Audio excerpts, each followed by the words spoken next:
보수가 뭐냐? 진짜 보수가 뭐냐? 보수는 지키는 겁니다.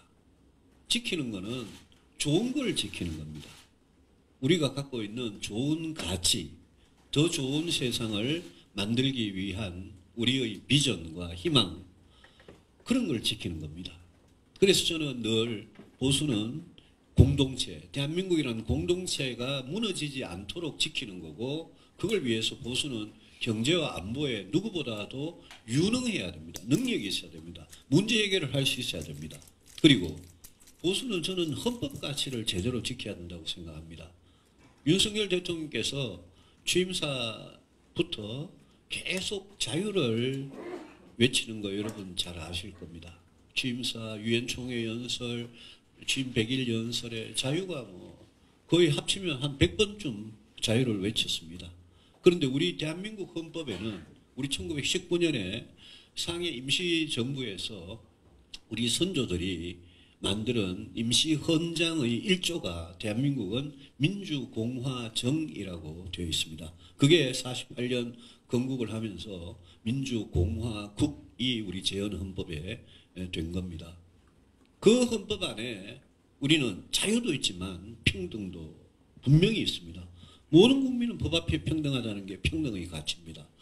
그 헌법 안에는 공정과 정의가 있고요. 그 헌법 안에는 성장이 있으면 복지가 있고, 헌법 안에는 생명, 인권, 환경 이런 가치들이 그 안에 다 녹아 있습니다. 그런데 그 중에서 자유라는 한마디만 딱 빼가지고 시장의 자유, 개인의 자유, 우리는 자유만 지키면 된다라고 하는 거는, 그거는 보수가 가치를 너무 편식하는 거라고 저는 늘 생각해 왔습니다. 보수가 그렇게 헌법의 가치를 아주 보고 싶은 것만 골라가지고 편식을 하는 사이에 진보 세력이라고 스스로 참칭하는 세력들은 나머지 모든 가치를 다 가져갔습니다. 평등, 공정, 정의 이런 가치들을, 환경, 인권, 생명, 안전 이런 가치들을 다 가져갔습니다. 그런데 여러분들 아시는 대로 그 우리나라의 진보 세력이라는 사람들이 도대체 그 가치들을 제대로 지켜왔느냐? 저는 전혀 아니라고 생각을 합니다. 그래서 저는 제가 2011년에 전당대회에 도전했을 때, 2015년 원내대표 도전했을 때 늘 보수가 지평을 넓혀야 된다. 헌법을 제대로 지켜야 된다라고 저는 외쳐왔습니다. 2016년에 진박 간별사들이 완장을 차고 설치면서 저 유승민 하나 죽이겠다고 공천 파동을 쳐가지고 170석, 180석 얻는다는 그런 예상을 무참히 깨부수고 120석을 얻어가지고 우리가 그때 기호 2번으로 보수정당이 내려앉았습니다. 그 이후에 지금 7년이 지났는데 기호 2번을 계속 달고 있습니다. 2020년 총선에서 또 참패를 했습니다. 그래서 2024년 내년 총선에 어떻게 되느냐가 제가 말씀드린 나라를 살리는 이런 정책과 개혁을 할 수 있느냐가 결정이 되는 겁니다. 내년 총선 어떻게 이길 거냐. 저는 대구 경북 시도민들께 이 말씀을 꼭 드리고 싶습니다. 총선에서 이기는 거는 수도권에서 이기는 겁니다. 총선에서 이기는 거는 중도층에서 이기는 거고 무당층에서 이기는 거고, 총선에서 이기는 거는 20대부터 50대까지 젊은 분들한테 우리가 과연 그분들이 마음을 얻을 수 있느냐에 달린 겁니다.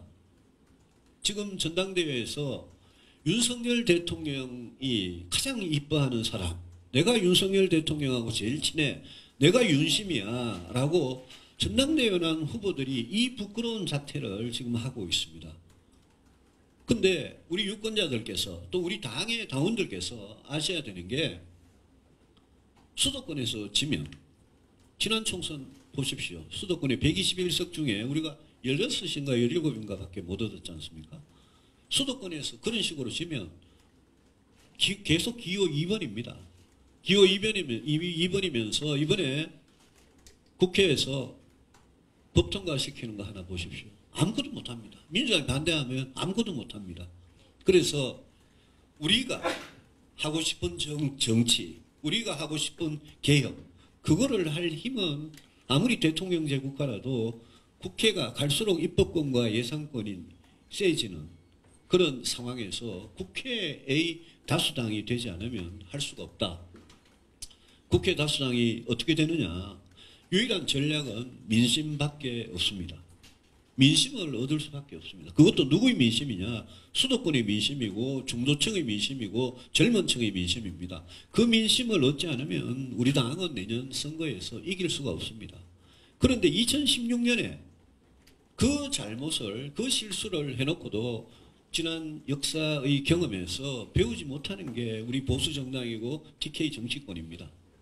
제가 지금 윤석열 대통령한테 아부하고 공천을 위해서 거기에 줄을 서는 사람들의 행태, 특히 우리 지역 출신 국회의원들이 그 일부가 그런 행태를 보이는 걸 보고 저는 정말 실망입니다. 그분들 우리 당이, 보수 정당이 어디로 가야 되느냐. 윤석열 정부가 진짜 성공하려면 뭘 해야 되느냐. 내년 총선이 지면 윤석열 정부 5년 내내 식물정부입니다. 그게 과연 성공이냐. 대통령께서도 이 점에 대해서 직시하시고 이 점에 대해서 마음을 열어놓고 생각을 하셔야 된다고 봅니다. 자기 말 잘 듣는 검사 출신, 자기 말 잘 듣는 청와대 비서진들, 제일 당선 가능성이 높은 서울의 강남 서초 송파 TK, PK 지역에 이렇게 꼽는 그런 공천, 그거 2016년 우리 하다가 그때부터 이 기호 2번이 되었지 않습니까? 그러면 조금 더 넓게 보고 크게 보면 도대체 어떻게 하는 게 총선에 승리하고 정말 이 정권이 또 이 나라가 가야 할 길로 가느냐에 대해서 저는 대통령께서도 또 우리 국민의힘 국회의원들께서도 그리고 무엇보다도 지금 전당대회 룰이 유승민 하나 잡겠다고 100대 빵으로 바꿔놨는데 우리 당원들께서도 이 점에 대해서 굉장히 좀 깊이 생각을 해 주셔야 된다. 그렇게 생각을 합니다. 저는 총선 승리는 당심이 아니라 민심, 유일한 기준이 민심밖에 없다고 생각합니다. 그건 당연하지 않겠습니까? 총선에는 모든 유권자들이 자유롭게 투표를 하는 거니까요. 그러니까 당원들 지지를 많이 받는 사람이 당대표가 되는 지금 그렇게 되겠죠. 근데 당원들 지지를 받지만 국민으로부터는 저 사람 밉상이다, 비호감이다, 이런 사람이 당대표가 되면 저는 총선 때 유세도 못 나올 겁니다. 여러분 2018년에 당시 자유한국당 대표한테 모든 지역구에서 제발 오지 마라고 했던 거 기억하실 겁니다. 윤석열 대통령만 열심히 팔고 윤심만 열심히 팔고 대통령한테 아부자라고 충성자라는 그런 당대표가 됐다. 그런 당대표가 이끄는 국민의힘이 특히 수도권에서 어떻게 총선을 치르겠습니까? 아마 우리 후보들이 총선이 가까워질수록 제발 오지 마라 그럴 겁니다. 그래 갖고는 선거를 치를 수가 없습니다. 그래서 제가 친윤 지금 윤심파리 하는 후보들을 보면서 야 이게 참 당이 이렇게 가지 않느냐. 우리 당원들이 정말 어떤 선택을 할 거냐. 우리 당원들이 지난해 전당대회에 비해서 한 50만 명 이상이 늘었다는데 그분들이 누군지 저는 모릅니다.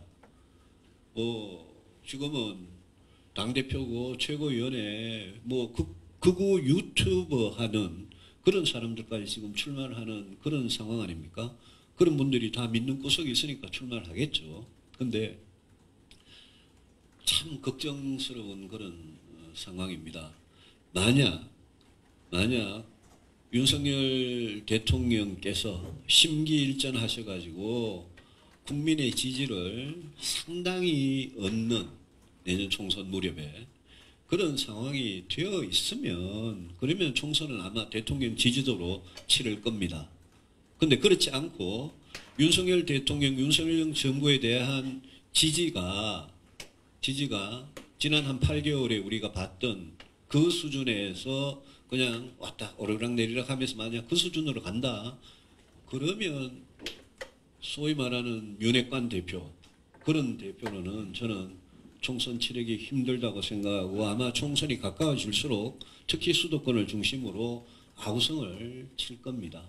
그거는 충분히 쉽게 예상할 수 있는 상황이기 때문에 그래서 이번 전당대회가 어떤 당대표가 되느냐가 정말 중요하다고 생각합니다. 윤석열 대통령한테 검사의 마음, 검사의 생각으로 정치하지 마시라라고 말씀드린 부분 중에 굉장히 큰 부분 하나가 당정관계에 관한 겁니다.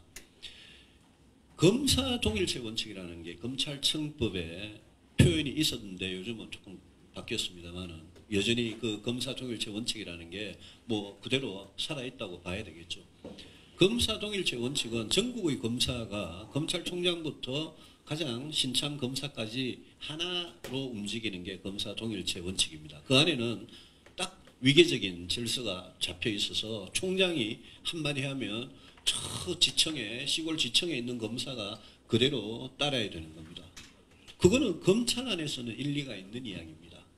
왜냐하면 대구에 있는 검사와 광주에 있는 검사가 같은 사건을 가지고 다른 형량을 가지고 기소를 달리하고 구형을 달리할 수가 없으니까요. 근데 당정관계는 그런 거 아닙니다. 당정관계는 검사 동일체 원칙이 아닙니다. 당정관계는 당이 배출한 후보가 윤석열 대통령입니다. 그리고 윤석열 대통령이 이제 더 이상 선거를 할 일이 없는 분입니다. 그런데 우리 당은 총선도 치러야 되고 다음 대선 또 치러야 되는, 당이라는 거는 영국 보수당이 300년 동안 시대 변화에 맞게 유연하게 적응하고 변신하면서 혁신하면서 살아남았듯이 우리 당도 시대적인 상황 변화에 맞게 계속 끊임없이 바뀌면서 살아남아야 되는 그런 과제를 안고 있습니다. 나경원 저출산 고령사회 부위원장 나경원 전 의원에 대해서 연초에 지금 며칠째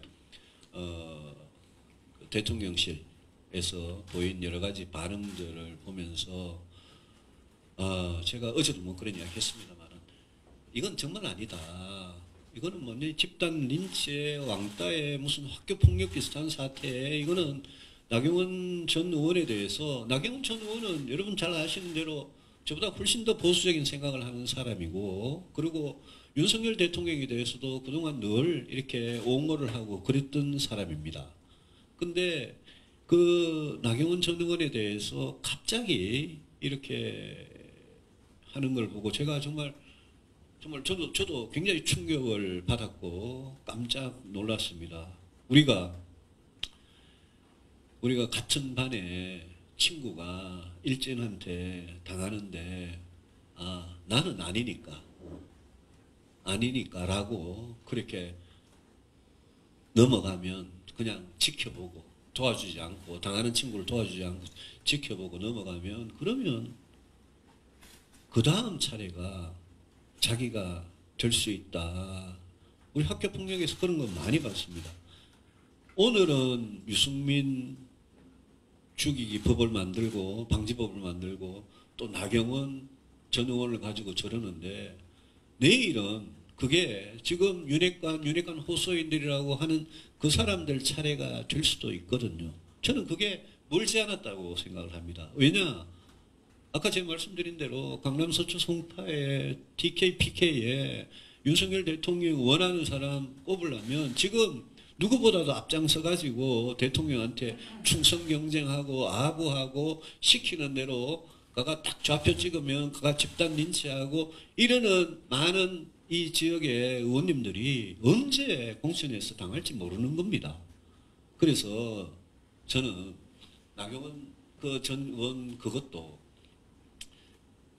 아니 대한민국에서 정치인이 어느 지역에 아니면 전당대회에 출마하는 거는 본인 자유지. 도대체 윤석열 대통령의 자유라는 것은 도대체 어떤 자유, 누구의 자유를 이야기하는 건지 정말 저는 궁금합니다.